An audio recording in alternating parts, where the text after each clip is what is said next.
Bien, donc Jodelle, vous allez vous présenter et vous allez nous parler de tout ce que vous pensez de ces injonctions à la participation qui se heurtent en réalité à une relative déconstruction de la démocratie environnementale, si je peux résumer ça. Bon, mais dites-nous un petit peu qui vous êtes rapidement. Vous avez une dizaine de minutes parce que, comme on l'a dit, on a pris beaucoup de retard et je veux qu'il y ait de la place pour le débat avec les participants. Jodelle, la parole est à vous. Présentez-vous brièvement. Bonjour, merci de l'invitation. Je m'appelle Jodelle Zetlaoui-Léger, je suis professeure à l'école d'architecture Paris-La-Villette. Et bien que je sois habillée tout en noir, je ne suis pas architecte, je suis urbaniste avec plutôt une formation pluridisciplinaire, disons. Voilà, alors toutes vos interventions étaient très, très intéressantes. En fait, on peut dire qu'elles traduisent des problèmes qui sont assez structurants et sur lesquels je vais essayer de donner quelques éléments finalement d'explicitation à partir à la fois de travaux de recherche que j'ai menés sur la participation dans les projets d'urbanisme depuis près de 20 ans et aussi d'expériences de praticiennes auprès d'agences d'urbanisme, notamment qui font de l'assistance à maîtrise d'ouvrage. Alors, ce qu'il faut dire peut-être au départ, c'est que paradoxalement, on a un cadre réglementaire qui, depuis une quinzaine d'années, peut paraître de plus en plus incitatif et ambitieux en matière de participation citoyenne, notamment depuis qu'il s'appuie sur un texte qu'a ratifié la France en 2002 et que je pense que vous connaissez bien, qui est la Convention d'Aarhus. Et je me permets de rappeler quand même une phrase clé de la Convention d'Aarhus, et un deuxième point qui est aussi très important, qui dit que toute personne a le droit, dans les conditions et les limites définies par la loi, d'accéder aux informations relatives à l'environnement détenues par les autorités publiques et de participer à l'élaboration des décisions publiques ayant une incidence sur l'environnement. Et ce point-là fait partie aujourd'hui, vous le savez, du préambule de la Constitution. Et tout le problème, c'est que bien qu'il soit aussi introduit dans plusieurs textes réglementaires, en particulier le Code de l'environnement, eh bien, il n'est pas connu de la plupart des acteurs politiques, parce que quand je les interroge à ce sujet, ils ne le connaissent pas, alors que ça fait partie du préambule de la Constitution. Et en fait, il a du mal à être opposable. Là, je laisserai un juriste peut-être se prononcer plus clairement sur ce sujet. Le deuxième point aussi, c'est que le texte dit que, en fait, la concertation doit... Enfin, la participation, c'est encore plus fort, à l'élaboration des décisions, elle doit se faire alors que toutes les options sont encore possibles. Alors, ce qui est dit, ce que j'ai entendu sur la question des objectifs, des invariants, etc., on voit qu'on est complètement en décalage par rapport à l'esprit des textes. Alors, c'est vrai que, c'est pas moi qui le dis, c'est Corinne Lepage. Elle dit que dans plusieurs tribunes du monde, depuis quelques temps, qu'on assiste à une déconstruction systématique de la démocratie environnementale. Alors, pourquoi ? Parce que derrière cette inflation de textes en faveur de participation citoyenne, on a aussi tout un ensemble d'autres textes, à l'intérieur, par exemple, de lois comme la loi Elan, ou bien d'une autre loi que j'adore, c'est ESSOC, État au service d'une société de la confiance, dans lequel on a, en fait, ou par l'émergence de procédures comme les appels à projets urbains innovants, qui restreignent donc largement la portée de cette volonté de participation, des textes qui tendent à renforcer l'autorité du préfet ou à affaiblir le rôle de la maîtrise d'ouvrage public dans les opérations d'aménagement, évidemment au profit de celui d'opérateurs, d'aménageurs privés. En fait, ce qu'on constate, et ça c'est à travers des évaluations de projets de recherche que je peux faire depuis 20 ans, je le constate, y compris dans des opérations censées être très ambitieuses comme le projet d'écoquartier, c'est que le stade de la consultation n'est généralement pas dépassé dans la plupart des projets. Alors pourtant aussi, depuis 10 ans, on peut dire que les dispositifs mis en œuvre par les collectivités concertées semblent s'être multipliés et largement diversifiés. Mais en fait, on entretient une confusion assez, comment dire, de manière assez récurrente. D'une part, bien sûr, entre le terme de concertation et en fait des niveaux de participation qui sont de l'ordre de l'information ou de la consultation. Et par ailleurs, on confond régulièrement des questions de processus et de méthode avec des problématiques d'outils. Autrement dit, ce n'est pas parce que vous multipliez les enquêtes par questionnaire, les dispositifs en ligne, les conférences du consensus, etc., que vous avez une intensité importante de la participation. Puisque le nerf de toute cette guerre, c'est évidemment comment les citoyens, comment leurs contributions influencent le processus de projet. Et là-dessus, il n'y a évidemment aucune clarté dans les projets qui nous sont présentés, du point de vue des méthodes, en tout cas, qui ont été engagées par les maîtrises d'ouvrage. On est aussi, et ça je le vois déjà à partir des premiers travaux sur le PLU parisien dont j'ai pu prendre connaissance, on est dans une toujours logique de fuite en avant vers la foire aux idées, vers une vision sondagière de la démocratie, des démarches participatives qui piègent les associations parce qu'elles se sentent obligées d'y répondre, mais elles y répondent déjà sur le mode de la solution. Et c'est là le piège essentiel. Et je n'ai pas le temps d'aller très très loin dans mon exposé, mais je pourrais développer. Le problème, c'est qu'il n'y a pas de culture de projet chez aujourd'hui la plupart des acteurs politiques et techniques qui conduisent toutes ces opérations. Bien qu'ils disent faire du projet, ils ne font pas du projet, parce qu'ils oublient généralement la première étape d'un projet, qui est de faire un diagnostic partagé, un diagnostic transversal dans lequel les contradictions sont explicitées.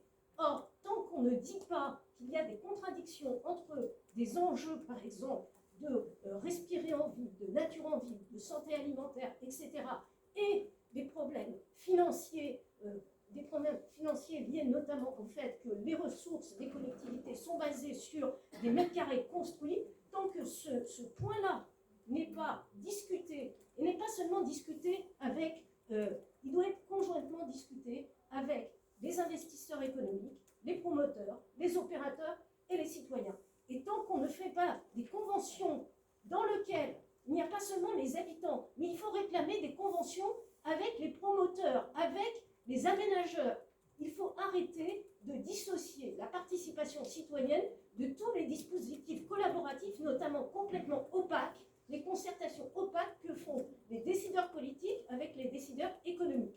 Tant que vous ne négociez pas une conférence du consensus sur les méthodes de concertation, plutôt que d'être tout de suite sur les méthodes de projet, tout ce que vous racontez se reproduit à l'infini depuis près de 20 ans. Voilà. Donc on a aujourd'hui des démarches participatives qui ne portent pas sur l'opportunité des projets, pas sur les éléments de programmation les plus importants, pas sur la conception urbaine, c'est-à-dire la forme, c'est-à-dire les questions de la densité. Et parler de densité, alors qu'on n'a pas travaillé au départ sur le bien fondé d'un projet et sa programmation, ne sert à rien. Donc voilà, je vous invite à demander des conférences sur les méthodes et pas simplement sur les contenus.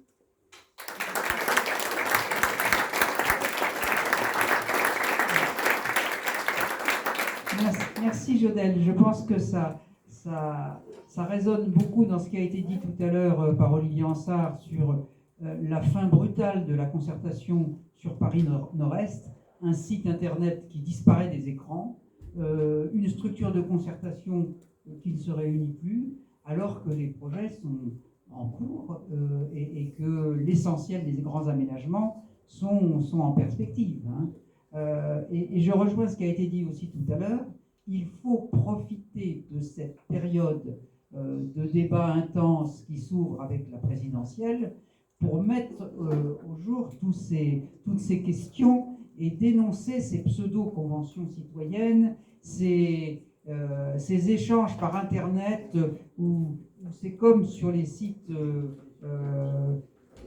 où transmet des petits cœurs ou des bravo bravo, et où à la fin, c'est le projet qu'on voulait faire passer qui passe. Bon. Donc je crois que là, il est temps de, comme vous le dites très justement, de mettre l'accent sur la méthode et de ne pas mettre le doigt dans des participations bidons.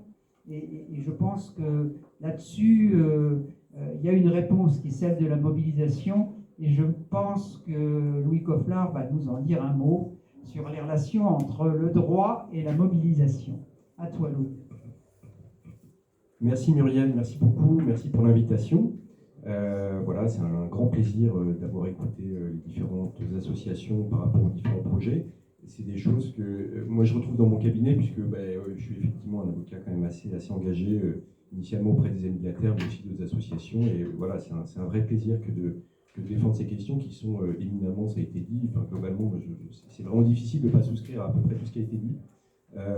C'est vraiment des questions démocratiques en réalité. C'est pour ça que c'est passionnant de défendre des collectifs, des associations, parce que effectivement ça vient finalement, on se bat pour des choses qui devraient être beaucoup plus évidentes en fait. Et finalement, si on ne fait rien, on se fait un peu écrabouiller et on se fait imposer un urbanisme qui change la vie de tous les jours en réalité. Et voilà, les gens qui naissent là ou qui habitent là et qui n'ont pas le choix.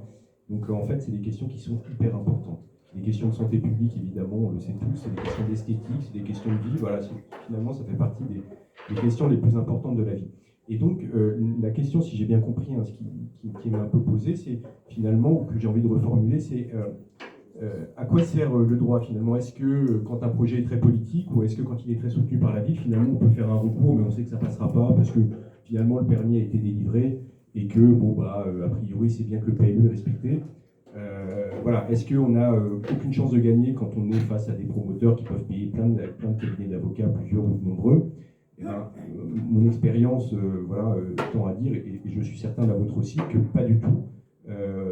C'est sûr que c'est difficile de remettre en cause, de faire annuler des projets devant un tribunal administratif, le Conseil d'État, peu importe. C'est vrai que c'est difficile, mais c'est pas du tout impossible. Et on a eu, notamment au cabinet, il y a eu aussi d'autres bonnes nouvelles récemment, pas que dans mon cabinet d'ailleurs, mais des annulations vraiment importantes. Il y a eu des victoires ce semestre, c'est important parce qu'évidemment on n'en a pas tous les jours, c'est pas tous les jours Noël, et on n'a pas tous les jours des résultats favorables, donc ça mérite d'être souligné. Voilà, cette année a été marquée par exemple par des victoires contre Total. C'était sur un projet industriel, mais avec une obligation dans les études d'impact d'intégrer les impacts sur le climat. Hein. Le projet était très particulier, mais c'est des choses, je vous en reparlerai après, mais qui vont permettre d'être après réopposées et réutilisées dans le cadre de recours contre les projets. C'est pour ça que c'est important. On a une très grande victoire aussi. Bon, en fait, ça fait des années qu'on gagne sur la pollution d'air, puisqu'on a obtenu une condamnation historique de l'État parce qu'il ne respecte pas une décision qui a déjà été obtenue, hein, une condamnation historique à 10 millions. On a obtenu aussi une des... Merci. Voilà, bon, ça reste à surveiller, donc c'est des progrès très importants, mais effectivement qu'il faut aussi nuancer parce qu'on se rend compte que dans la pratique, bon, il faut continuer à maintenir la pression. Je vais essayer d'aller le plus vite possible, mais de garder un débit qui soit audible. Sinon, on a tout perdu. Voilà, si on parle trop vite, ça ne marche pas, et si on parle trop rapidement, ça marche pas. Bon, voilà, donc c'est des victoires importantes qu'il faut relativiser, mais qui ont une influence claire et nette. On a aussi on a fait annuler 2 très gros projets qui ont été cités d'ailleurs, un Multistrate et Millard, donc au niveau de la Porte Maillot. Ça a été des très grosses victoires. Encore une fois, c'est pas aussi pour se jeter des fleurs, mais c'est un moyen que notre cabinet a soulevé et pas d'autres. Hein, notamment, l'audience était publique, donc ça n'a rien de confidentiel, mais des cabinets qui défendaient notamment les sociétés d'exploitation des bus de Beauvais, qui n'ont pas soulevé le moyen et donc qui ont été considérés irrecevables. Et ce mot-là, c'est pas pour nous mettre en avant du tout, c'est juste pour dire que finalement, les choses, elles tiennent à bien peu de choses. Ça veut dire qu'on passe de dizaines de milliers de mètres carrés de surface de plancher à créer, etc., juste pour quelque chose qui a écrit un moyen qui est soulevé par un autre. Donc c'est très motivant, parce que ça veut vraiment dire qu'il faut beaucoup travailler et que les enjeux sont forts et que finalement la justice n'est pas au service du gouvernement, de la mairie, etc. C'est pas vrai. On peut encore gagner des choses, mais il faut se donner les moyens, c'est dur, il faut se battre, et puis parfois il y a des choses auxquelles on ne pense pas, il faut l'admettre aussi. Donc voilà, c'est un peu ça le sujet. Et en fait, ce que je vis à travers les gens que je représente et ce qu'on gagne et ce qu'on ne gagne pas, c'est les enseignements qu'on a pu en tirer, c'est que en fait, la mobilisation, elle sert le droit. Et réciproquement, le droit sert la mobilisation. Et je vais vous donner quelques exemples qui permettent d'illustrer un petit peu ce propos et en nourrissant ce qui vient d'être rappelé à titre de contexte un petit peu. Alors, la mobilisation sert le droit. Je vais vous parler d'un projet très rapidement du côté d'Annecy, on voyage un peu. C'était un projet dans lequel finalement les élus étaient vraiment indéboulonnables, dans lesquels ils méprisaient toutes les mobilisations citoyennes en disant que c'était des empêcheurs de... Voilà. C'était vraiment très très dur, en disant, si vous n'êtes pas content, rendez-vous aux urnes, et puis basta, on a été élu, on a le droit. Et je l'ai même plaidé en fait, hein, mais, parce que mon confrère avait repris un peu le discours, j'ai dû dire, mais non, le mandat, c'est pas un chèque en blanc. Une fois que c'est construit, il faut démolir. Le budget des emprunts, ils sont grevés sur 25 ans. C'est de l'argent qui ne sera pas mis ailleurs. C'est très grave. Donc non, le mandat électoral, c'est pas un mandat totalement libre. En tout cas, c'est mon point de vue, c'est le point de vue qui est partagé quand même par beaucoup de gens. Et on ne peut pas se contenter de dire j'ai le droit, après tout, j'ai déposé le permis et je suis élu et c'est comme ça. Non, c'est plus possible ça en 2021 et c'était même pas possible il y a 10 ans ni il y a 20 ans, mais en tout cas, ça s'est beaucoup fait. Et donc finalement, ce que je voulais vous dire, c'est, je vais devoir vraiment résumer à fond, mais en gros, c'est que grâce à cette mobilisation citoyenne, on a pu décrocher un avis défavorable dans l'enquête publique. Hein. Bon, je vois que le public est quand même assez expérimenté, voire expert, donc je n'ai pas besoin de rentrer dans les détails. Et finalement, cet avis défavorable nous a déclenché une fenêtre de tir. Les collectifs m'ont fait confiance, je leur ai dit on peut tenter un référé, parce qu'il n'y a pas la condition d'urgence, et donc on peut essayer de faire suspendre, et donc mettre vraiment un tacle très puissant pour essayer après de transformer l'essai. Et on a une plaidoirie très longue et dure, mais on a fait suspendre le projet. C'est d'ailleurs, à ma connaissance, la seule déclaration d'utilité publique qui a été suspendue. C'est-à-dire que le juge avait un doute sérieux en quelques heures de plaidoirie sur l'intérêt même du projet, quoi. Et ça, c'est rare. Enfin, en tout cas, je n'ai pas d'autres références. Parce que souvent, les DUP sont attaqués au fond, c'est pas en urgence, parce que les projets sont très longs. C'est aussi pour ça qu'il n'y a pas beaucoup d'exemples. Mais finalement, on a eu ça, et donc du coup, c'était comme une grande partie d'échec. Et c'est grâce à la mobilisation, ce recours, on aurait pu le perdre. Alors, le dossier, c'est le même, le droit, c'est le même, mais on a fait toute une bataille, une vraie partie d'échecs dans laquelle on a dû, je ne peux pas rentrer dans les détails, mais on a dû attaquer le document d'urbanisme supérieur on a été rejeté, mais on a eu une motivation qui nous a dit qu'on pourrait attaquer à tel niveau, etc.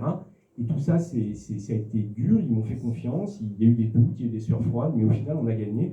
On a transformé l'essai au tribunal, ça a été annulé ensuite. Et à la fin, les élus ont dit, bon, les drapeaux blancs, on arrête. Ils ont été traumatisés par cet événement. Et maintenant, ils font plein de concertations et ça se passe un peu mieux, même si j'imagine que les choses ne sont pas parfaites. Donc voilà, ça c'est vraiment pour dire, la mobilisation sert le droit, parce que cette mobilisation, je pense, nous a permis de gagner. En tout cas, ça s'est joué finalement... après coup, c'est facile de dire, ah bah oui, c'est une violation de la loi littorale. Bah oui, mais non, c'est pas si simple. C'est pas si simple et ça tient parfois à pas grand-chose. Et voilà, j'aurais pu le dire aussi, par exemple, sur l'exemple de la pollution de l'air, c'est un autre dossier, c'est très différent, c'est beaucoup plus international, mais c'est aussi parce qu'il y a le levier européen qui était très puissant, les engagements internationaux de la France. C'est aussi parce que beaucoup d'associations ont dit c'est plus possible et donc ont imbibé un peu l'opinion publique pour s'indigner du fait que voilà, en fait, on ne fait rien, juste on habite et en fait, on est en train de s'intoxiquer, c'est pas normal. Et voilà, on a perdu pendant des années devant le Conseil d'État qui refusait de nous donner raison, et puis au final, ils ont dit OK. Et cette jurisprudence, elle est très importante à plein d'égards parce que, bah, voilà, elle met la pression, etc. Mais c'est aussi la base légale de l'affaire Grande-Synthe sur les changements climatiques. Hein, d'ailleurs, Christian Hulot, qui a cabinet Lepage, l'ont dit, ils ont repris la jurisprudence des Amis de la Terre pour obtenir pour la première fois le respect d'engagements internationaux sur tout le territoire. Ce n'était pas juste j'annule un décret, etc. Donc, encore une fois, on ne peut pas rentrer dans les détails techniques de procédure, ce n'est pas intéressant d'ailleurs. Mais c'est pour dire que voilà, ça a été recyclé, donc c'est des précédents jurisprudentiels, c'est important. Et donc, si je fais l'inverse, c'est-à-dire je dis le droit sert aussi la mobilisation. Je vais prendre l'exemple du TEP, puisque d'ailleurs Lorraine m'avait invité à en parler. Donc c'est terre d'écologie populaire, donc c'est le terrain qui est en face de Ménilmontant, donc c'était un terrain en pleine terre. Il y avait un projet de la ville de Paris de logements sociaux, mais qui privait un des derniers espaces verts. Donc j'ai pas le temps de faire des plaisanteries sur le fait qu'on disait qu'il y avait le Père-Lachaise, etc., et que finalement c'était déjà pas mal. Bon, voilà, il y a beaucoup à dire et il y a des gens bien plus mobilisés que moi pour en parler beaucoup mieux. Mais en gros, ce qu'il faut retenir, c'est que finalement, les recours, ils ont été tous perdus. Ce n'était pas mon cabinet, mais j'aurais probablement pas fait mieux, j'en sais rien. Mais voilà, c'est comme ça. Et en tout cas, ça a permis de gagner du temps. Et quand les tractopelles sont arrivés, voilà, l'immobilisation, nos passarades, ils ont tout bloqué. Et finalement, voilà, le projet a été investi par beaucoup de militants. Et finalement, du fait d'un ensemble de paramètres, notamment les élections, et puis tous les candidats ont trouvé ça génial parce que, évidemment, beaucoup de familles trouvaient ça incroyable d'avoir une parcelle vide comme ça qui crée pas une dent creuse, hein, parce que là on n'est pas dans la dent creuse, on est vraiment, on est vraiment dans un énorme espace de respiration, de créativité, de cogestion, etc., où il s'est passé plein de choses. Et finalement, le droit, c'est eu un effet conservateur, on a gagné du temps. Un autre exemple qui peut être intéressant, c'est un peu aussi l'histoire finalement qu'on a en tête, c'est le triangle de Gonesse. Au début, ils ont gagné en première instance, c'était super ce qu'ils ont fait. En appel, ça commençait à plus aller puisque la Cour administrative d'appel de Versailles a annulé. Et puis on sait qu'ils ont gagné du temps et politiquement, le projet a été enterré. C'est un peu ce qui s'est passé aussi voilà, avec Notre-Dame-des-Landes. Alors, c'est encore autre chose, c'est une autre durée, c'est sur un autre temps, et c'est voilà. Mais c'est un peu la même logique. Tous les recours ont été rejetés au final. Et on en était là. Donc, vous voyez que finalement, droit et mobilisation, c'est un couple qui marche. Je ne sais pas si j'ai oublié de vous dire quelque chose d'important, si ce n'est peut-être le fait que, si j'ai une chose qui me semble évidente, c'est que la mobilisation, elle sert clairement les recours. Donc il faut continuer, c'est des questions démocratiques hyper importantes. Et ce que j'ai cru comprendre ou remarquer dans les dossiers et qui me sidère un peu, c'est le manque de respect des gens qui voilà, se mobilisent parce qu'ils osent dire qu'ils ne sont pas pour un projet. Parce que c'est un problème de méthode, hein. Enfin, c'est ce que j'ai entendu. Hein. C'est vraiment, c'est-à-dire, voilà, il y a vraiment, on jette un discrédit, il y a des menaces, il y a des pressions, alors que c'est juste des gens, je veux dire, surtout quand on parle de projets comme la gare du Nord, gare d'Austerlitz, enfin, c'est notre patrimoine quand même. Enfin, je veux dire, qu'on prenne le train Austerlitz ou qu'on ne le prenne pas, qu'on habite à côté ou pas, c'est pas, bien sûr, les riverains immédiats sont plus concernés, mais enfin, il n'y a pas que, c'est à tout le monde. Et donc, c'est un manque de considération, un manque de méthodes qui sont vraiment archaïques. Le deuxième point que je vois, que je trouve absolument sidérant, c'est le manque de vision architecturale. On fait des monoblocs, il y a très rarement des jurys concours. Enfin, c'est vrai, après tout, pourquoi faire un jury concours? Oui, il y en a parfois qui sont pas très satisfaisants. Et puis il y a des appels à projets qui ne sont pas des vrais jurys concours aussi. Bon, voilà, on pourrait, voilà. Mais quand je vois un certain nombre de projets qui sont faits juste dans des petits cénacles par la vision financière est quand même prédominante. Et bah oui, si on n'a pas les sous, on ne peut pas le faire. Évidemment, c'est un paramètre fondamental. Mais le manque de créativité, le manque d'ambition, on a l'impression que les promoteurs se tuent à faire des projets du passé, quoi. Ils mettent tout leur... Enfin, c'est déprimant au possible, quoi. C'est déprimant au possible. Et donc, c'est la raison pour laquelle, ouais, le droit, ça sert encore. Sinon, je fais ma robe et je fais autre chose, je pense. Donc, ça peut encore marcher. C'est difficile, on ne gagne pas toujours, malheureusement. Mais ça sert encore. Et la mobilisation voilà, est un amplificateur absolument extraordinaire, et puis c'est comme ça que c'est intéressant. Voilà, merci.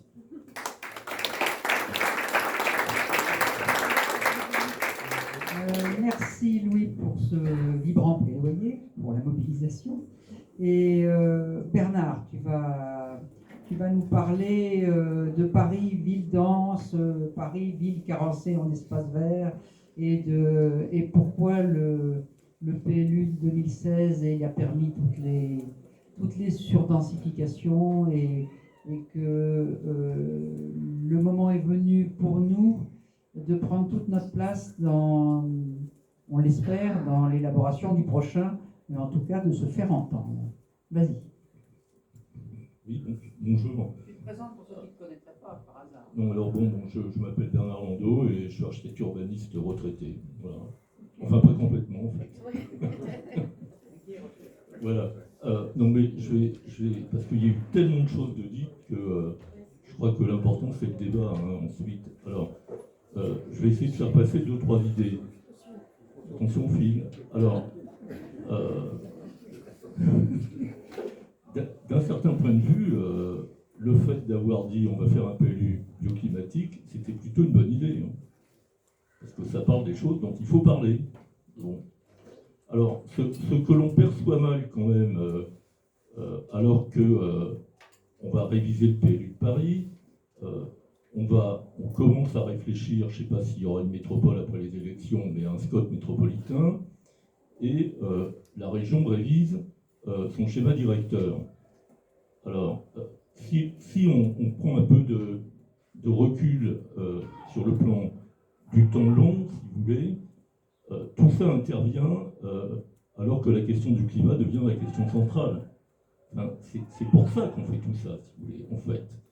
La vraie cause, c'est le réchauffement climatique. Bon, donc ça veut dire que, sans vouloir l'avouer, notamment de façon explicite et concrète, lorsque le premier adjoint de la ville de la ville de Paris dit il faut réviser parce que nos documents sont obsolètes, c'est quand même ce qu'il dit, si vous voulez.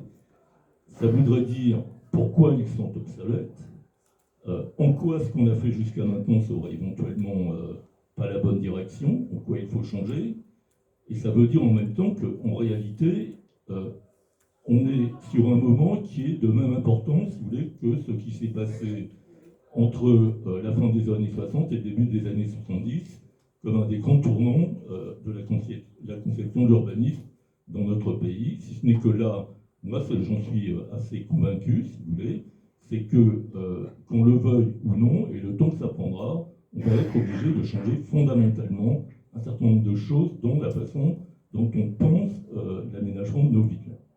Alors, ça veut dire que le rapport de force entre le droit de l'environnement, qui est le dernier né, et encore le pot de terre, contre le droit de l'urbanisme, qui est pot de fer, c'est-à-dire le droit de l'urbanisme, vous voulez, il existe, il est consolidé par la jurisprudence depuis l'après-guerre. Le droit de l'environnement, il commence à exister un petit peu avec le Grenelle. Le droit européen nous aide un petit peu, mais pour ceux et celles qui connaissent un peu ces questions dans la salle, ce qu'on appelle la hiérarchie des normes, c'est-à-dire qu'est-ce qui doit être conforme, qu'est-ce qui impose sur le reste, il y a encore beaucoup de choses à voir. Mais on va certainement aller vers un rééquilibrage entre ces deux droits. Et ce que vient de dire Luc Offlard, du point de vue de décision récente de juges, à mon avis, donne des signes avant-coureurs importants. Bon, donc ça, je crois que c'est important qu'on se le remette en mémoire pour savoir en fait de quoi on parle, à quel moment on en parle, et dans quelle direction on va aller. Alors ensuite, je vais dire 2 mots sur Paris, parce que c'est à l'évidence une période, c'est une période extrêmement importante pour l'histoire de la ville de Paris. C'est presque un tournant à mon avis. Je veux dire, moi ma conviction, mais je lâche ça, je ne suis pas sûr que dans 5 ou 10 ans, il y ait encore une mairie de Paris. Enfin, je ne vais pas développer ce truc-là, mais c'est ma conviction. Enfin, c'est-à-dire qu'on ne peut pas avoir une petite ville de 2 millions d'habitants avec un budget plus gros que celui du ministère de la Justice, qui est plus gros de toutes les collectivités locales, et qui est aujourd'hui coincé dans ses limites. En fait, c'est ça ce que ça veut dire. C'est ça ce qui se passe. Donc, la question pour Paris, elle repose sur 3 sujets. Le premier, c'est ce que j'ai dit en introduction, c'est-à-dire qu'aujourd'hui, il faut faire un PLU contre le réchauffement climatique. Bon, donc, si on est assez simple, si vous voulez, ça veut dire que la priorité, c'est s'occuper de l'existant. Parce que le bâti existant et la ville existante, elle n'est pas du tout adaptée au réchauffement climatique. Et c'est la première question. On le sait tous parce que c'est une ville très dense. Bon, s'adapter ou lutter contre le réchauffement climatique, ça repose en fait, je parle sous le contrôle des spécialistes, Albert Lévy dans la salle, 2 choses, atténuer.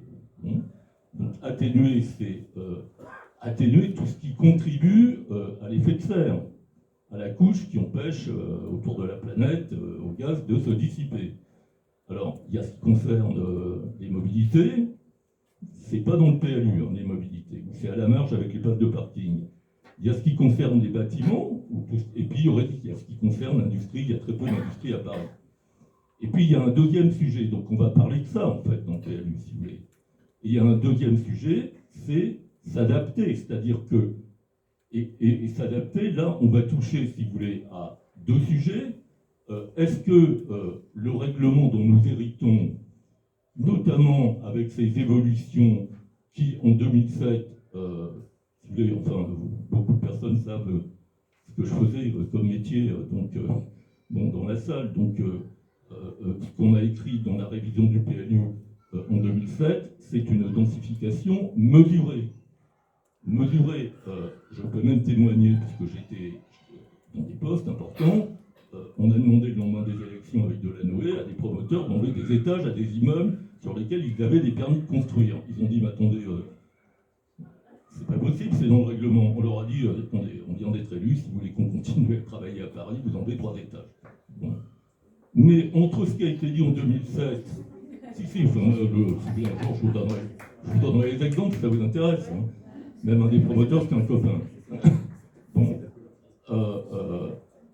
Si vous voulez, entre le PLU voté en 2007, l'abandon des COS, très important l'abandon des COS, et tout ce qu'on a planqué sans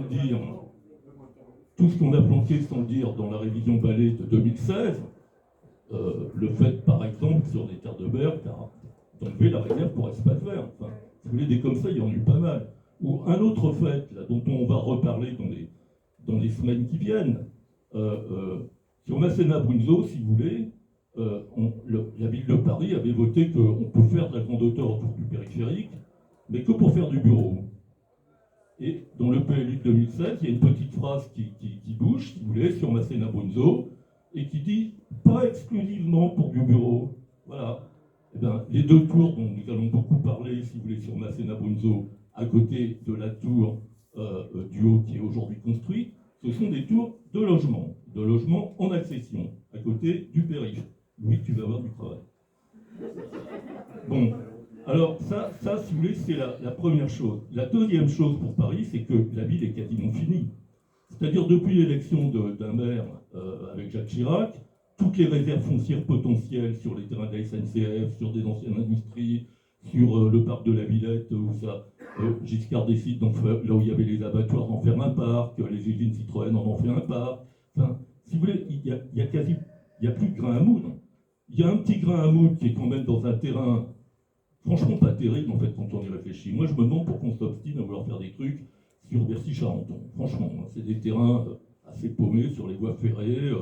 On dit il y a 80 hectares, on met dans les 80 hectares l'échangeur de la porte de Bercy. Enfin, tout ça, c'est quand même un peu fumeux, si vous voulez.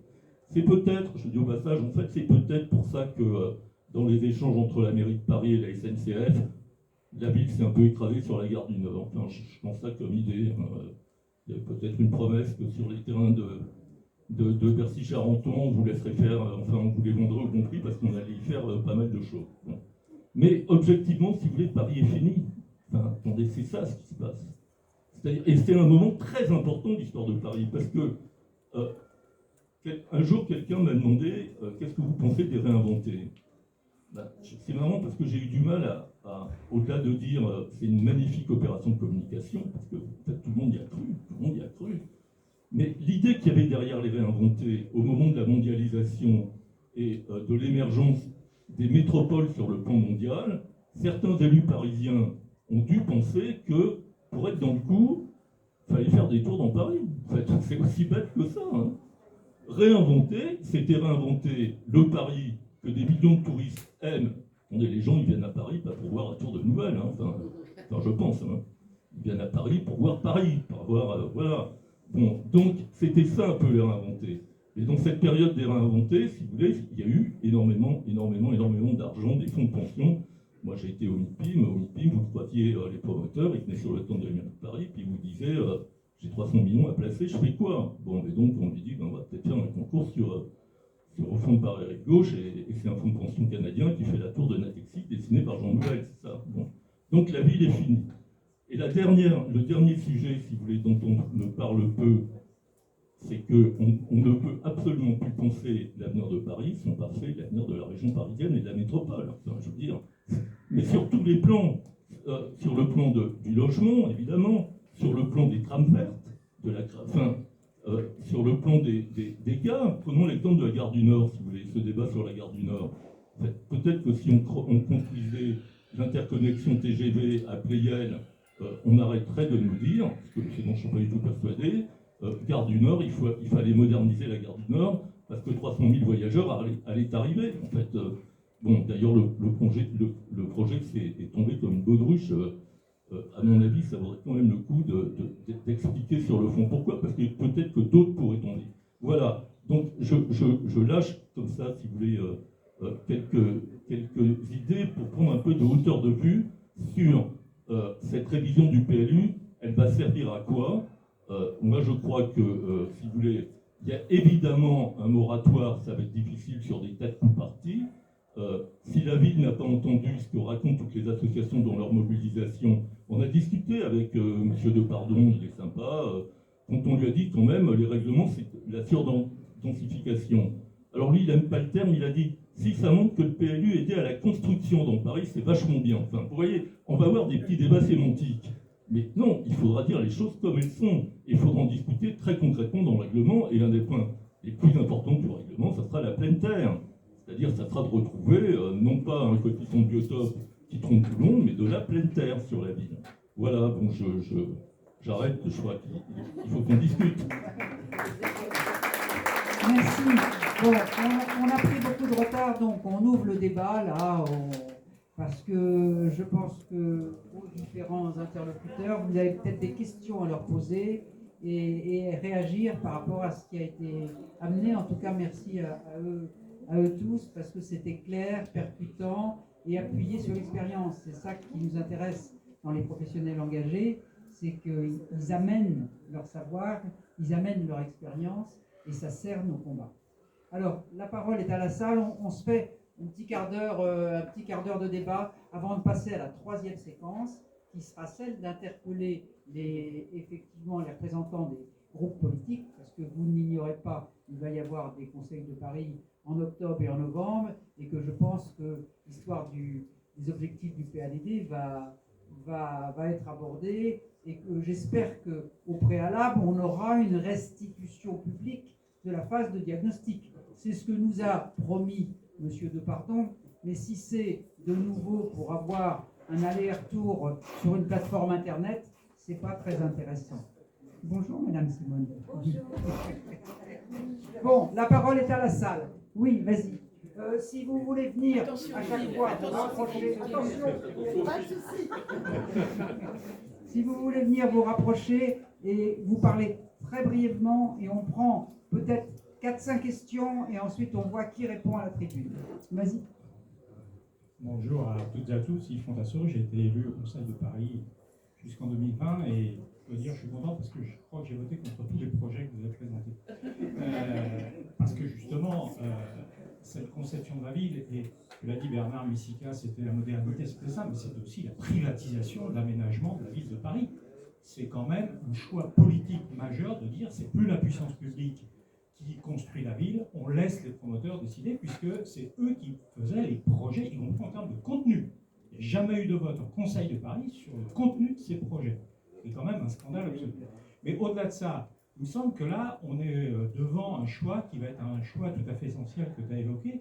C'est quoi la ville de demain? C'est quoi la ville de demain? Et notamment la ville de Paris.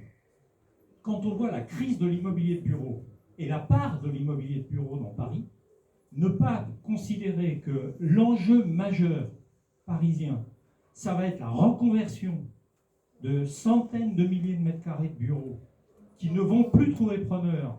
Moi, il se trouve que j'étais il y a une quinzaine de jours avec très très hautes responsables d'ICAD, qui font pour l'essentiel de la location d'immeubles de bureaux, et qui disent on est devant un tournant majeur. Il y a déjà 2 tours vides à la Défense. On sait que la plupart des projets ne sortiront pas de terre, ou en tout cas, s'ils sortent, ça sera avec des risques majeurs parce qu'il n'y aura pas de preneur pour louer ces bureaux, entre le télétravail et tout le reste. Et comme tu l'as dit, si on reste sur des décisions du petit Paris, au lieu de redonner aux territoires autour de Paris leur droit d'avoir des emplois, parce qu'aujourd'hui, Paris vole les emplois de la banlieue, il faut le dire, c'est comme ça. S'il n'y a pas ça, on passera à côté, on continuera à faire les bêtises qu'on connaît, c'est-à-dire de densifier partout la moindre dent-creuse. Alors je dois le dire, moi qui suis du 13e, on touche le pompon, parce que moi j'ai demandé plusieurs fois au Conseil de Paris d'avoir un bilan depuis 2001 du nombre de mètres carrés construits en supplément, de la surface de pleine terre qui a été artificialisée depuis 2001. Je vais vous dire que ça c'est impossible, soi-disant, à avoir. Et on nous dit, mais allez voir sur, je ne sais plus comment ça s'appelle... Non, pas l'open data, on me dit pire que ça, allez voir au service des permis de construire, et puis il faut prendre tous les permis de construire, et puis vous pourrez mesurer. Voilà les réponses qu'on a. Okay, d'autres questions là tu te rapproches, s'il te plaît. Oui, parle fort, Marie. Non, c'est mieux que mon Attention, je voudrais savoir si, dans le cadre de la révision du PLU qui doit devenir bioclimatique, il est possible d'utiliser cette potentialité pour faire un moratoire des constructions qui ne rentrent pas, qui ne répondent pas aux critères qui vont être définis pour ce PLU bioclimatique. Et si il y aura, antériorité, ou je ne sais pas comment on appelle ça en droit, mais c'est vous qui allez nous donner la réponse. Vous êtes venu, monsieur.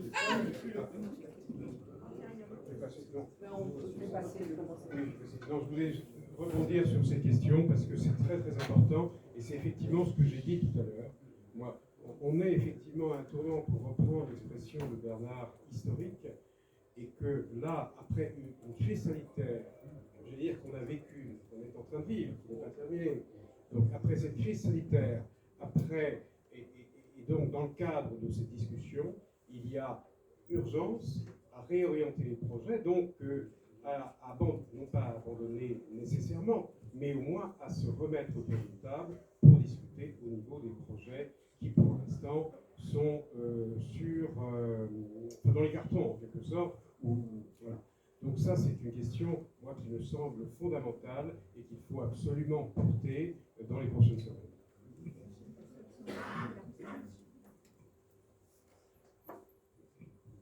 Et vous avez insisté tout à l'heure sur le fait que la plupart de nos projets avaient un problème de surdensification. Effectivement, moi je l'ai entendu. Et quand nous en avons parlé pour le 14e à la maire la semaine dernière, elle nous a répondu, je lui ai opposé donc la question des 1 mètre carré construit et pour 1 mètre carré désartificialisé annoncé par Emmanuel Grégoire, elle nous a répondu, ça sera sur le futur PLU, on ne peut pas l'appliquer maintenant. Donc là, je pense qu'il faut que tous, on exige effectivement un retour sur cette question. Et puis, vous avez souligné autre chose qui m'a frappée, c'est que les centaines de courriers qu'on écrit à nos maires, à nos élus, aux conseillers de Paris, sont argumentés, qui nous demandent du travail, qui nous demandent des heures de réflexion, de vérification de ce qu'on est en train d'écrire, parce que nous ne sommes pas tous avocats, et même si nous avons tous derrière nous des années de bons professionnels, ça nous donne énormément de travail, et ça reste absolument sans réponse. C'est quand même absolument odieux dans un moment où on nous parle de démocratie participative. Et puis je voudrais remercier Jodel de nous avoir incité à de la concertation sur la programmation, donc une programmation concertée pour les opérations. Moi, je suis moi-même architecte et programmiste, et c'est effectivement un de mes dadas, c'est comme ça qu'on se connaît de longue date avec Jodel. Mais effectivement, moi j'ai vu tout le travail qui est fait depuis 2013 par l'association du quartier Saint-Vincent-de-Paul, que je n'ai rejoint qu'il y a 1 an, puisque je suis arrivée dans ce quartier il y a 1 an. J'ai vu le travail monstrueux et magnifique qui a été fait, qui est complètement ignoré, et tous ces gens-là qui ont participé à la concertation ont fait les bons élèves, ont été polis, appliqués, comme vous tous. Ils ont travaillé dans les associations pour faire entendre leur voix, et à la suite de quoi on ne leur répond pas, on les ignore, tout ça parce qu'effectivement, en ce qui concerne le 14e, c'est Paris Métropole Aménagement qui a besoin de rentabiliser les terrains, et la ville qui les a achetés extrêmement souvent. Et la rentabilité d'abord. On nous impose tout le temps.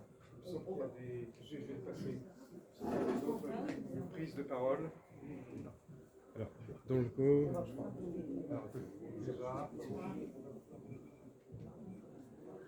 Bonjour Astrid, je suis également du collectif 10 rue Muller dans le 18e.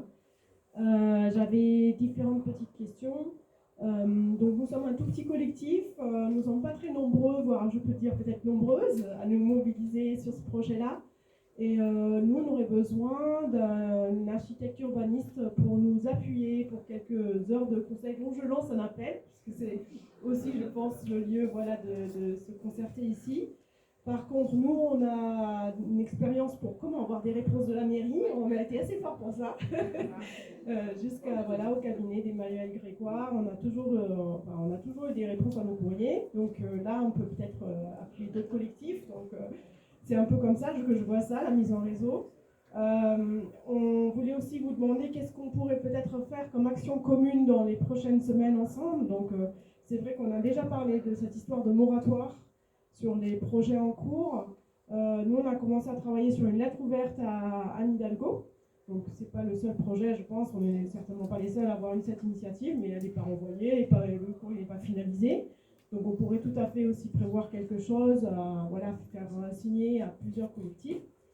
Et mon troisième petit point, c'était que oui, en termes de concertation, moi je trouvais que votre intervention, madame, était très intéressante. Je trouve qu'effectivement, on nous parle tout le temps de concertation avec les citoyens, mais on se demande comment on peut faire mieux, parce que finalement, c'est vrai que même quand on s'est concerté sur le PLU, là, la réunion qu'on a eue, qui était forcément en ligne, puisqu'en période de Covid, on ne pouvait pas se voir en direct, ben, on a l'impression qu'on se connaît quasiment tous autour de la table. C'est un peu les gens des collectifs du 18e qui se retrouvent là, donc c'est pas très constructif finalement, puisque c'est toujours les mêmes qui se mobilisent. Et comment on peut en fait aller plus loin, parce que je trouve que cette question de quelle ville on va avoir demain, elle devrait être beaucoup plus ouverte, beaucoup plus démocratique, et que c'est pas toujours les personnes qui ont le temps, comme vous et nous, même si c'est parfois difficile et qu'on galère, qui devraient construire la ville de demain, et que ça doit vraiment être un projet collectif. On va prendre encore une ou deux questions pour laisser après voilà, encore une question. Juste pour réagir à ce que vient de dire cette dame, moi je suis juste étudiante, je suis venue, voilà, je dois être la seule de ma génération ici. Rien d'offensif, mais c'est une réalité. Par rapport à ça, si on prend l'image de Paris d'aujourd'hui, c'est une image qui est beaucoup plus diversifiée que ce qu'on a aujourd'hui dans la salle. Il y a des étudiants, il y a plein d'origines, plein de personnes qui viennent de partout dans le monde. Et je trouve que c'est important d'intégrer ça dans les associations, parce que rien que nous, quand on est étudiant, on a très peu de visibilité sur ce que font les associations, alors qu'on a des études qui portent sur l'environnement et on n'en parle que très peu. Et c'est vrai que c'est quelque chose qu'on regrette, parce qu'on se retrouve un peu perdu justement dans tout ce milieu. Voilà, du coup, je trouvais ça très intéressant ce que vous disiez. Et voilà. Je suis en géographie et en spécialisation environnement. Et oui, c'est voilà. Bonsoir, moi je voulais en profiter pour dire un mot du 17e arrondissement qu'on n'a pratiquement pas encore évoqué ce soir. Rapidement, pour évoquer, on a parlé de la Porte Maillot, effectivement, tout à l'heure. Il se trouve qu'il y a deux sujets que j'évoquerai. D'une part, la Porte Maillot, effectivement, il y a Midi-Strat et Mille-Arbres, qui sont deux gros projets, effectivement, qui ont visiblement du plomb dans l'aile, mais il faut rester très vigilant. Il y a un autre sujet, effectivement, sur lequel je voulais attirer votre attention, et c'est l'occasion, évidemment, d'avoir des conseils sur ce sujet, c'est celui de la Porte Maillot elle-même. La Porte Maillot est en train d'être redessinée à l'occasion du passage du RER, enfin d'une sortie de RER et du passage du tramway. À l'occasion d'une délibération au mois de février dernier, la mairie de Paris a fait passer une délibération donc pour l'intérêt général de ce projet, effectivement, puisqu'on requalifie, on transforme cette grande place en une avenue, et tout le monde était très favorable à ce projet, mais discrètement, il y avait dans cette délibération la mise en constructibilité de l'esplanade qui se trouve devant le Palais des Congrès. 30 000 m² de surface au sol, qui discrètement était glissée dans cette délibération encore une fois sur laquelle tout le monde ne pouvait que voter. Alors du coup, tout a été voté, y compris ce point précis. Depuis, on nous répète, alors peut-être pas par tous, mais en tout cas ça a été voté malheureusement, on pourra en reparler avec nos amis politiques tout à l'heure, ça a été voté malgré tout par la majorité des conseillers de Paris. Et aujourd'hui, on a donc une esplanade qui est constructible, 30 000 m² donc, devant le Palais des Congrès. Vous voyez cette énorme façade du Palais des Congrès, on viendrait construire un bâtiment énorme devant. Et on nous oppose qu'il n'y a aucun projet, donc pourquoi en parler? Et pourtant, on l'a rendu constructible. Donc on voit bien l'absurdité de ce qui s'est passé. Donc nous, notre démarche évidemment du collectif Maillot, c'est de revenir à l'inconstructibilité évidemment de cette parcelle, en faisant une zone urbaine verte certainement. On aura l'occasion peut-être d'en parler. Et ce sont des sujets sur lesquels je voulais en même temps attirer votre attention. Le deuxième très rapide dans le 17e, c'est celui de ce qu'on appelle en urbanisme de cette triste terme des dents creuses, dont on fait parfois des dents carriées. Ce sont ces maisons faubouriennes qui existent beaucoup dans le 17e du côté des Épinettes et des Batignolles, et qui petit à petit, on le voit, commencent à être rachetées, détruites pour construire des bâtiments nouveaux, parfois du logement social, mais pas toujours. Et donc là aussi, nous souhaitons nous organiser. On sait que le PLU bioclimatique doit a priori aller dans notre sens, en préservant, parce que c'est un enjeu à la fois patrimonial et écologique, évidemment, ces petites maisons. Et donc là aussi, les conseils seront forcément les bienvenus pour nous aider à lutter contre cet urbanisme hyper densifiant qui vient aussi dans le 17e. Je voulais quand même parler des arrondissements. Encore deux interventions et Serge, après et on puis passe à la réponse. dans l'ordre. Je vais faire très court. Très court. Moi, je trouve absolument passionnantes les présentations qui ont été faites ici et là. Je voudrais attirer votre attention sur deux points, deux dimensions. C'est que nous parlons d'une ville qui s'appelle Paris, qui est la capitale de la France. Nous allons nous préparer à une campagne pour l'élection présidentielle. Or, l'enjeu et l'avenir de la ville, de sa métropole et de la région, intéresse qui? Les candidats à l'élection présidentielle. Et moi, je souhaite, je le dis franchement, qu'on interpelle demain les candidates et les candidats à l'élection présidentielle. Nous avons aujourd'hui, en tout cas pour l'instant, deux candidates, si les souvenirs sont exacts, Madame Pécresse à la région, Madame Hidalgo sur Paris. Mais il y aura d'autres candidats. Et eux doivent probablement aussi avoir leur mot à dire, leur manière de voir la ville demain. Et nous, on peut les interpeller, poser des questions, leur dire comment voyez-vous demain la capitale. Et je rebondis sur quoi? Sur ce qu'a indiqué Bernard. C'est-à-dire qu'on ne peut plus rester concentré, intramuros, dans le périphérique, sur des questions fondamentales, alors que, effectivement, les questions de changement irréversible du climat nous interpellent, nous, chacune et chacun, les associations, les élus de la ville, les élus de la métropole, et par voie de conséquence aussi de la région et de la nation. C'est pour ça que je ferai une piqûre de rappel assez rapide, assez souvent, pour qu'on puisse effectivement interpeller ces candidats à un moment charnière de la vie politique française. Gérard, et après un moment de réponse très court de chacun des... Non, j'ai dit Gérard. Gérard, ah non, mais madame avait demandé aussi. Bon, après Gérard. Et puis après, ouais. Oui. Bon, je voulais Serge a un peu répondu.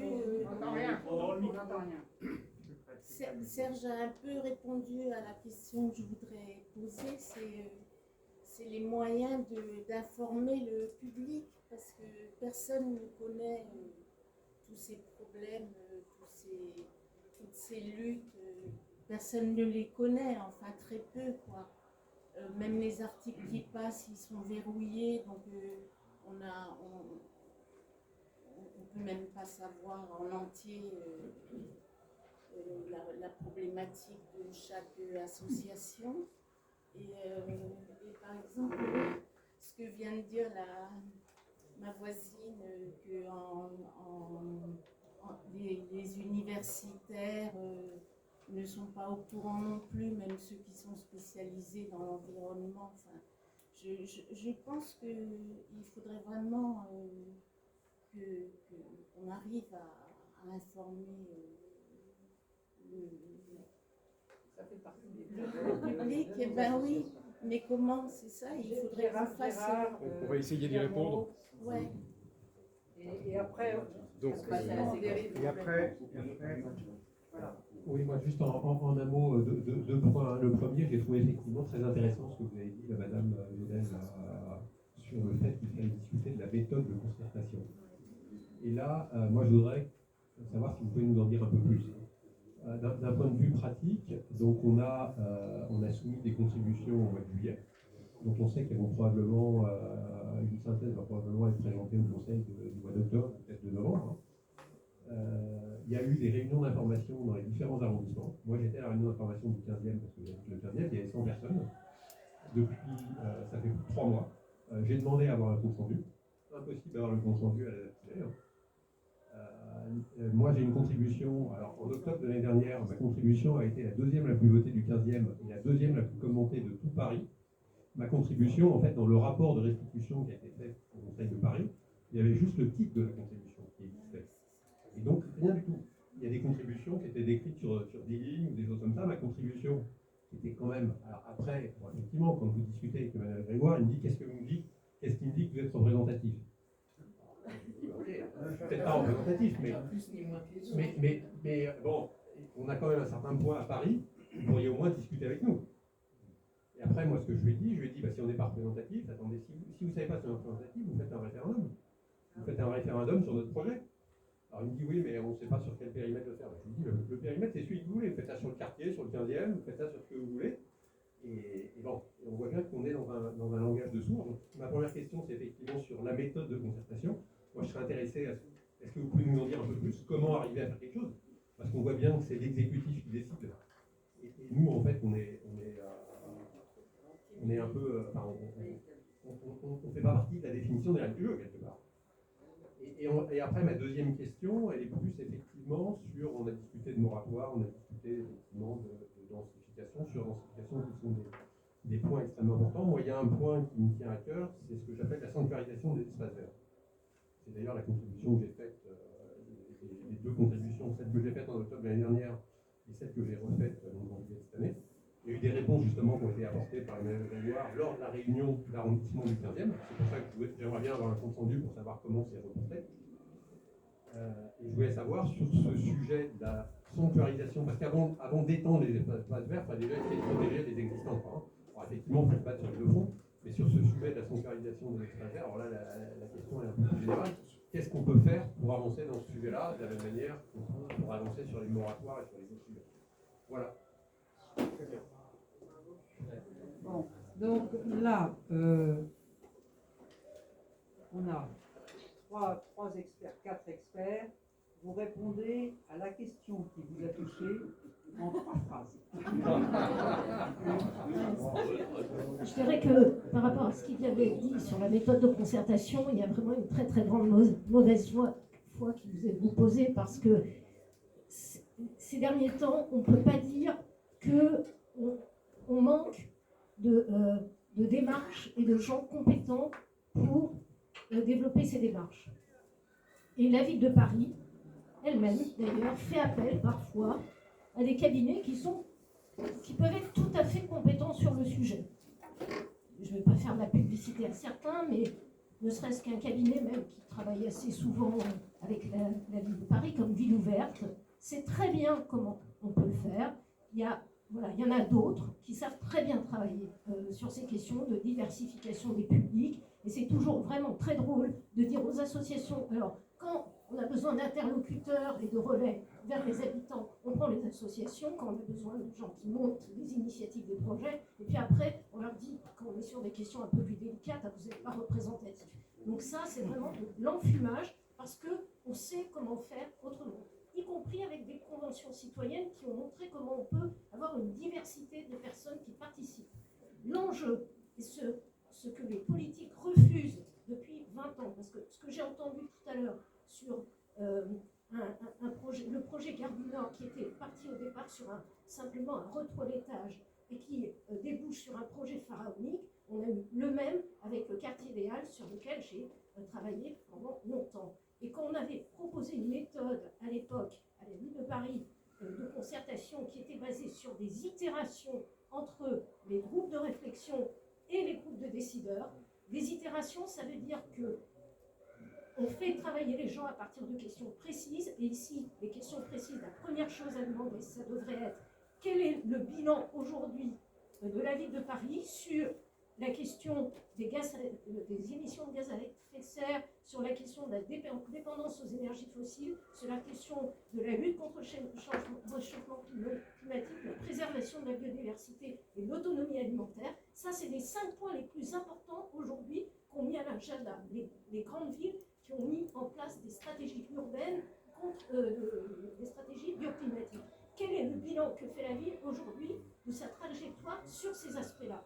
Et ça doit être ça le point de départ, un questionnement de convention citoyenne, mais pas seulement, c'est ce que j'ai dit tout à l'heure, c'est aussi, il faut mettre des promoteurs, il faut mettre ces gens-là en format convention citoyenne, on regarde ce qu'il en sort, à partir de là, il y a des premiers arbitrages de la ville, et on fait des itérations avant de prendre des décisions. Tant qu'on n'est pas sur un processus itératif, avec des validations intermédiaires avant de valider des objectifs d'un PADD, tout ça, c'est de l'enfumage.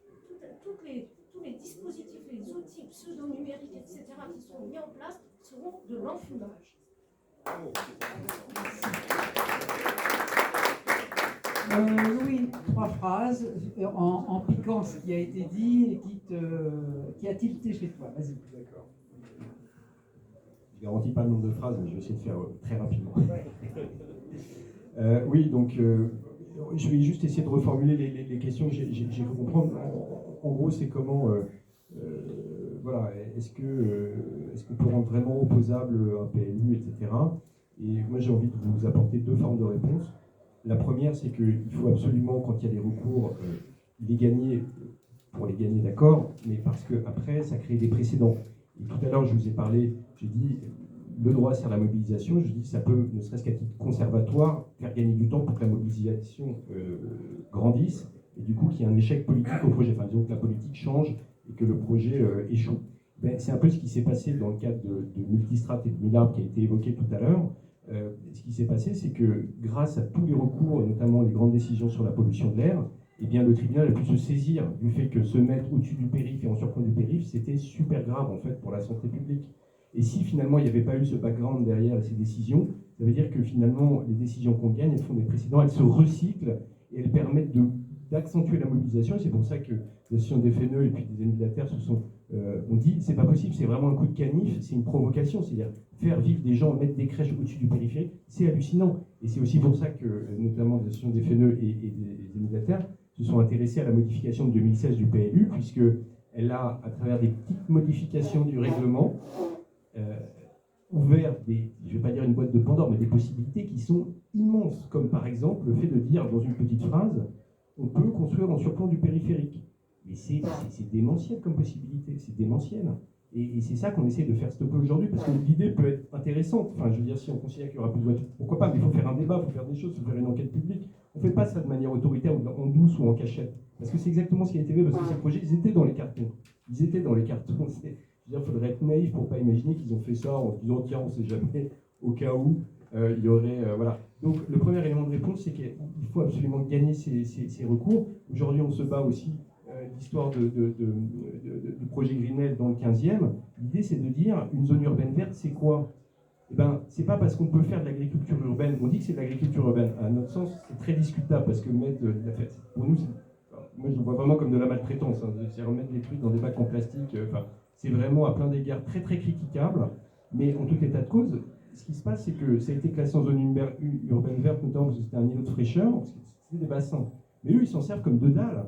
Donc on doit se battre à fond devant le tribunal ou la cour, juste pour dire, c'est pas parce que c'est compatible avec la zone que vous avez le droit de détruire le site. C'est comme si finalement on prenait une prairie, enfin pas une prairie, je veux dire un terrain vague, et qu'on le bétonnait pour mettre, je sais pas, des choses en relation avec l'agriculture urbaine ou l'éducation. On dit, bah, c'est sympa, oui, sauf que vous avez massacré la pleine terre en fait. Donc du coup, c'est pas compatible. Donc on se bat pour ça. Donc c'est pour ça qu'au judiciaire, c'est quand on gagne, on essaye de recycler ces victoires pour les réopposer, et quand on les perd, c'est super embêtant, parce que du coup, après, on les réoppose de la même manière. Donc il faut être très prudent dans ces recours, enfin on fait le max en fait, on fait ce qu'on peut, hein. C'est pas nous qui décidons, c'est la justice. Et le deuxième élément de réponse, c'est qu'il faut vraiment se battre dans le cadre du PLU, parce que finalement, on peut mettre énormément de choses, on peut être très créatif, défendez vos intérêts dans le cadre de la concertation, la consultation, ce que vous voulez. Battez-vous pour mettre des éléments réglementaires, n'hésitez pas à saisir des conseils des architectes, programmistes ou d'autres, des avocats, des juristes, des gens qui, voilà, pour dire, mais est-ce qu'on ne peut pas demander plus de protection de la pleine terre, etc.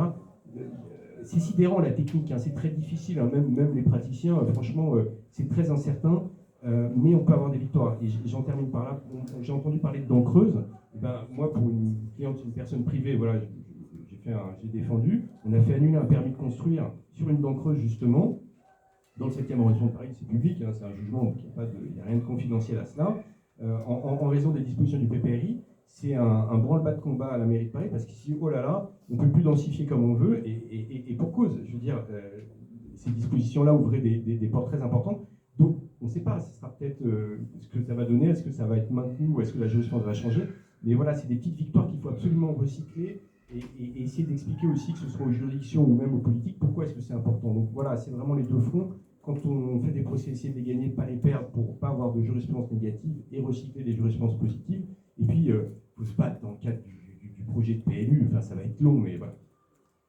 On dit un mot sur l'abrogation, sur notre requête en abrogation du PLU. Oui, en fait, donc voilà, j'en ai dit un mot, c'est-à-dire que c'est comme ça que les Amis de la Terre et les FNE Paris se battent, parce que l'abrogation de 2016, elle est très compliquée, parce que, comme je le dis, en fait, on a modifié en disant que c'était pour être plus vert. Et en fait, le résultat, c'est vraiment une perversion, c'est-à-dire qu'on inverse les objectifs initiaux, on aboutit à une augmentation de droit à construire et une limitation de la protection des espaces en pleine terre. Alors évidemment, c'est très technique, donc c'est très dur à faire accepter auprès du tribunal. Et là, on va avoir une décision bientôt qui sera très probablement une décision de rejet, mais je ne sais pas, c'est les nations qui décideront, on verra si on fait appel ou pas, mais il faut bien comprendre et montrer à la justice à quel point, en fait, finalement, ce qui est fait, je veux dire, comment dire, Sicard, qui était la cheville ouvrière de cette modification, si je ne dis pas de bêtises, il sait très bien ce qu'il fait. Je veux dire, ils savent très bien. Et le problème, c'est que les membres du Conseil de Paris n'ont pas forcément les outils, les personnes, enfin voilà, et puis se laissent un peu avoir aussi par, comment dirais-je, la tonne de travail qu'il y a à faire, et les effets sont démentiels. Et les effets, on les voit, ils sont concrets. Aujourd'hui, on a sauvé, et comme vous le disiez, il faut être très prudent. Il y a un appel, on ne sait pas ce que ça va donner, est-ce qu'on va maintenir. Mais voilà, tout ça parce qu'on n'a pas réussi à se battre avant, au moment de la modification. S'il n'y avait pas eu cette petite phrase très discrète, eh ben, il n'y aurait pas eu ces projets. Donc c'est pour ça que les associations là se battent pour essayer de faire accepter à la juridiction qu'on ne peut pas, une petite modification discrète, on ne peut pas ouvrir les choses, ouvrir des droits à construire dans ces proportions-là. Et je suis aussi sensible à ce qu'a dit Yves, parce que tout à l'heure, il a dit c'est une privatisation. Mais c'est exactement ça, c'est-à-dire qu'en fait, c'est un rapport de force.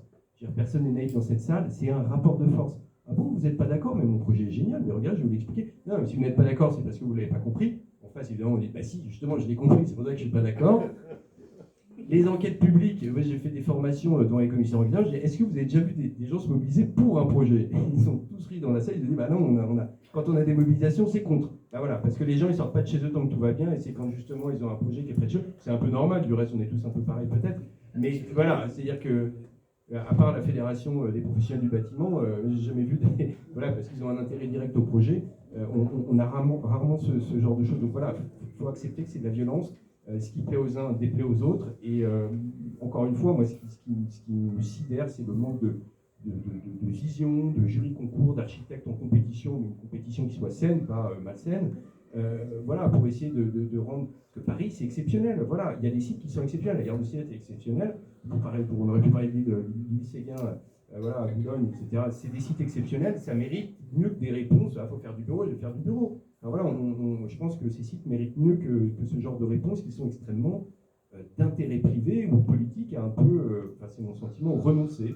C'est-à-dire qu'il a laissé faire en disant oui, bah finalement j'ai besoin de logement, j'ai besoin de bureau, et encore ça se discute vraiment pour le bureau. Et finalement, il laisse tout faire. Et là, c'est vous qui avez un rôle, c'est de se battre, se mobiliser, mettre le politique sous pression face à ses responsabilités pour qu'il récupère le coup dans ses PLU, dans ses documents d'urbanisme et dans son poids politique, parce qu'il peut quand même un peu influencer sur les maîtres d'ouvrage et les promoteurs. Voilà. Désolé. Bon, alors moi je voudrais interroger Bernard sur ce qui a été dit dans le débat par plusieurs intervenants, c'est-à-dire, et si on demandait un moratoire pendant la période intermédiaire pour que ça ne soit pas la fête des promoteurs qui continuent et qu'on s'accélère rapidement pour avoir son permis de construire avant que le nouveau PLU arrive, hein. Donc qu'est-ce qu'on fait? Est-ce que ces moratoires, c'est possible, c'est viable, et comment on peut réorienter les projets? Austerlitz, je veux dire qu'on peut réorienter les projets, on peut changer un projet. Donc, qu'est-ce que tu as à nous dire pour qu'on passe ensuite à la dernière partie de notre réunion, puisqu'on a des représentants des groupes politiques qui sont là, prêts à répondre à nos questions. Alors, je vais être bref, parce que je vais donner la réponse technique à la question du moratoire, mais d'abord, je voudrais dire qu'il est très rare que toutes les assos se retrouvent comme on se retrouve aujourd'hui. Donc c'est le premier, enfin, moi, ce qui me semble la première chose importante à souligner. La deuxième, c'est que il y a une remarque très importante qui a été faite par la jeune dame qui est étudiante, je ne sais pas si elle est encore là, et qui est une remarque qui concerne la question des élections, de l'abstention, des mobilisations. C'est la question de l'intergénérationnel. Les associations elles font le job parce que c'est des retraités, parce qu'on ne bosse pas et on a du temps et on a été passionné par ce qu'on fait. C'est la situation actuelle. On n'est pas à Berlin, toute la population de Berlin arrive en se mobilisant, aujourd'hui, je lis dans la presse, à faire tomber la question du logement social et à remettre sur le tapis, enfin, c'est pas le même rapport de force. Donc, on a un problème avec l'intergénérationnel, enfin, il faut le dire. Et moi, je participe à beaucoup de choses où parfois on rencontre des jeunes. Ils ont autant à nous apprendre qu'on a à leur donner de notre expérience. Donc, moi, ça me semble être... Parce que eux, si vous voulez, tout ce que l'on raconte et qu'on essaie de raconter à ceux qui sont élus, qui ont à peu près notre âge, eux, la différence, c'est qu'ils sont convaincus. C'est-à-dire, c'est ce qu'ils pensent fondamentalement. Donc, ça me semble très important que nous tous ici, en tant qu'association, on essaie de réfléchir à ce sujet. Alors, j'en viens au moratoire. Moi, je ne crois qu'au rapport de force. Je vous donnerai la réponse technique tout à l'heure sur la question est-ce qu'on peut faire un moratoire? Nous sommes dans un calendrier qui fait qu'il devrait y avoir un débat au Conseil de Paris en octobre, en novembre, sur les objectifs du PADD et un vote, je pense, au début de l'année, peut-être janvier ou février. Moi, je propose, je lance une idée, c'est que nous faisions parallèlement des assises du PLU, avec des jeunes, des moins jeunes, des experts, et toutes les assos qui constatent ici ou là les problèmes auxquels elles sont confrontées dans Paris. Je pense que c'est la meilleure réponse au moratoire. Pourquoi? Parce que, si vous voulez, sur le plan légal, la loi dit, une fois qu'on a voté un PADD, on peut mettre un sursis à statuer sur tous les projets en cours qui ne sont pas dans l'esprit du PADD. Mais elle dit aussi qu'on n'a que 7 mois pour négocier parce que les coûts sont partis. Donc, c'est vraiment, enfin, moi ce que je ressens, si vous voulez, c'est que c'est le décalage qu'il y a entre nos convictions, la façon dont le débat est mené sans aucun cadre démocratique, hein, ça a été dit, enfin, je veux dire, on n'a pas eu de diagnostic, enfin, on n'a pas eu ce qui s'appelle un diagnostic. Moi, on me dit, là, j'ai déjeuné avec des collègues de la PUR, on peut parler tranquillement, hein. Le diagnostic, ils l'ont fait, ils l'ont 3e relecture au niveau des élus. Soit dit en passant, si on a des élus qui sont proches des associations dans la salle, on aimerait bien nous aussi lire le diagnostic. Oui, parce qu'ils doivent l'avoir. Quitte à l'amender, si vous voulez. Mais... Oui, eh ben moi, la PUR me dit qu'il a été envoyé. Alors demandez-le à M. Grégoire. Hein. Non, mais il faut dire, attendez, il faut appeler un chat. Hein. Voilà. Donc moi, si vous voulez, continuons de nous rencontrer, amplifions nos rencontres. Au passage, s'il y a une discussion au prochain Conseil de Paris sur la question de Brunzo, venez nombreux sur le parvis de l'Hôtel de Ville pour protester sur la question de Brunzo. On vous donnera la date, mais je pense, si vous voulez, que ce qui est efficace, c'est la mobilisation, et si possible, retrouvons-nous avec les jeunes. Merci Bernard. Bon, on va laisser la place, vous allez laisser la place, les amis à droite et à gauche, là, aux représentants des groupes politiques. Merci spécialement à toi, Louis, parce que je sais que c'est ton anniversaire aujourd'hui et que tu avais peut-être envie d'aller te balader dans les espaces verts plutôt que de venir plaider devant les assos. Alors, on t'avait prévu un petit gâteau, mais comme je sais que tu es allergique au gluten, peut-être que c'est compliqué. Voilà, on fera ça une autre fois. En tout cas, merci à toi d'avoir choisi de venir fêter ton anniversaire avec nous. Alors, j'appelle nos